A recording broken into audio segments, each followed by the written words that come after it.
मौलाना फजलुर रहमान साहब मुज़ाकरात के लिए तैयार हैं या नहीं हैं? वो 8 अक्टूबर पे इंतखाबात के लिए तैयार हैं। वो 8 अक्टूबर की डेट को तो माने हुए है ना कि इंतखाबात 8 अक्टूबर को होने चाहिए। इसकी तो वो हिमायत कर रहे हैं ना। पीपल्स पार्टी 8 अक्टूबर की हिमायत कर रही है, मुस्लिम लीग नून 8 अक्टूबर की हिमायत कर रही है, एमक्यूएम 8 अक्टूबर की हिमायत कर रही है, एएनपी 8 अक्टूबर की हिमायत कर रही है।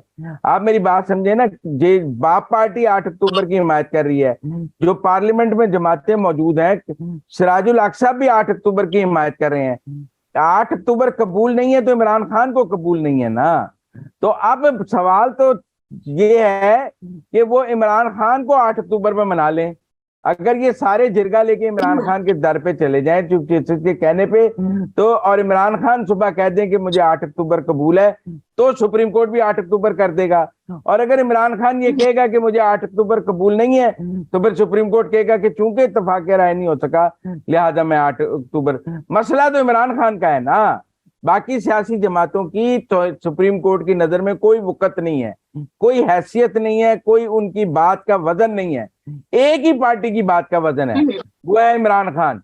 वो मान जाएगा तो आइन बदल देंगे, उसके लिए 63A बदल देंगे, उसके लिए पंजाब गवर्नमेंट के कानून बदल देंगे, उसके लिए जो निगरान हुकूमत है वो बदल के एडमिनिस्ट्रेटर लगा लेंगे। उसी के लिए जो करना है। तो फिर बेंच फिक्सिंग पर भी सवाल होगा। फिर आज चीफ जस्टिस साहब कह रहे थे वो 4-3 का रौला क्यों था। भाई आप जब इस किस्म की बात करेंगे तो फिर 4-3 का रौला भी सामने आएगा। फिर जो काजी ईसा साहब ने आज 2.5 घंटे खिताब किया है, वो लोग सुनेंगे, आपकी बात कौन सुनेगा? लोग काजी ईसा को सुनना चाहेंगे। और काजी ईसा साहब जो बातें कर रहे हैं वो तो चार्जशीट है अदलिया के ऊपर भी, वो कोई सियासतदानों पर चार्जशीट पेश कर रहे हैं। वो कह रहे हैं कि 71 में मुल्क टूटा अदालती फैसले की वजह से, मुशर्रफ को हमने का अदालती फैसला था, भुट्टो का अदालती फैसला था, अयूब खान का अदालती फैसला था, जियाउल हक का अदालती फैसला था। वो तो चार्जशीट पेश कर रहे हैं पाकिस्तान की अदलिया पर कि आपके सियासी फैसलों ने मुल्क को 2 लख्त भी किया, मुल्क को इस बहरान का शिकार भी किया। ठीक है ना। तो इसलिए मेरी तो ये बात है कि बंदियाल साहब का असल चेहरा और इस 3 रुकनी बेंच का जो असल काम है वो खुलकर सामने आ गया है कि वो एक पार्टी की सहूलतकारी के लिए काम कर रहे हैं। जब उन्होंने आज कहा कि हम आज क्यों सियासी जमातें अहम हो गई, क्योंकि आज जो है वो, मेरा मतलब है इमरान खान को मना लें तो हम तैयार हैं, इमरान खान ना माने तो हम तैयार नहीं है। इस तरह की अदलिया और इस तरह के अदालती फैसले किसी भी तरह काबिल कबूल नहीं हो सकेंगे। बाकी जहां तक तौहीन अदालत की बात है, अगर मैं नहीं समझता कि ये हुकूमत किसी भी स्टेज पर 21 अरब रुपए जारी करेगी। पार्लियामेंट से 2 दफा ये बिल मुस्तरद हो चुका है। अब ये हुकूमत चाह कर भी ये पैसे जारी नहीं कर सकती। अगर बंदियाल साहब ने हिम्मत करनी है तो वो डायरेक्ट कोई ऑर्डर कर दें स्टेट बैंक को कि वो पार्लियामेंट की मंजूरी के बगैर ये पैसे दे दे, और वो एक नजीर बन जाएगी। कल को कोई सिविल जज भी ऑर्डर कर देगा कि हुकूमत की मंजूरी के बगैर पैसे दे दें, हाई कोर्ट भी ऑर्डर कर देगा, सुप्रीम कोर्ट भी, फिर इस मुल्क में बजट नहीं पेश हुआ करेगा, कोई सप्लीमेंट्री ग्रांट की भी पार्लियामेंट से अप्रूवल नहीं होगी, लोग अदालतों से अप्रूवल लेना शुरू कर देंगे। बहरहाल मैं नहीं समझता। जस्टिस काजी फाइज ईसा आज बड़े दबंग अंदाज में चुलबुल पांडे बन के सामने आए और उन्होंने जो 1971 में पाकिस्तान जो टूटा उसकी उन्होंने सारी जो वजह है वो अदालत पे डाल दी और कहा कि ये अदालती फैसला था, जस्टिस मुनीर का गलत फैसला था। तो इस पे आप क्या कहेंगे? ठीक है, उन्होंने इस मुल्क की, लोग ऐसे ही सियासतदानों को बुरा भला कहते हैं। इस मुल्क में अगर इंसाफ नहीं है उसकी जिम्मेदार अदलिया है। इस मुल्क में अगर आमरों को तौसीक मिली है उसकी जिम्मेदार अदलिया है। इस मुल्क में जमहूरियत कमजोर रही है और आमरीत मजबूत रही है तो उसकी जिम्मेदार भी अदलिया है। इस मुल्क में जमहूरी सियासतदानों को जलावतनियां काटनी पड़ी हैं, वो फांसियों पर लटके हैं, वो कैदोबंद की सऊबतें उन्होंने बर्दाश्त की हैं, उसकी जिम्मेदार भी पाकिस्तान की अदलिया है। और अगर ये मुल्क टूटा है तो उसकी जिम्मेदार भी पाकिस्तान की अदलिया है। और आज वक्त आ गया है कि हम बतौर पाकिस्तानी ये समझें कि ये जो सियासतदानों को बदनाम करके जिम्मेदारी सियासतदानों पर डाली जा रही है, ये दरअसल अदलिया को बचाने का एक खेल है। आज अदलिया अवाम की अदालत में, पाकिस्तान की अदालत में बतौर मुल्ज़म खड़ी है।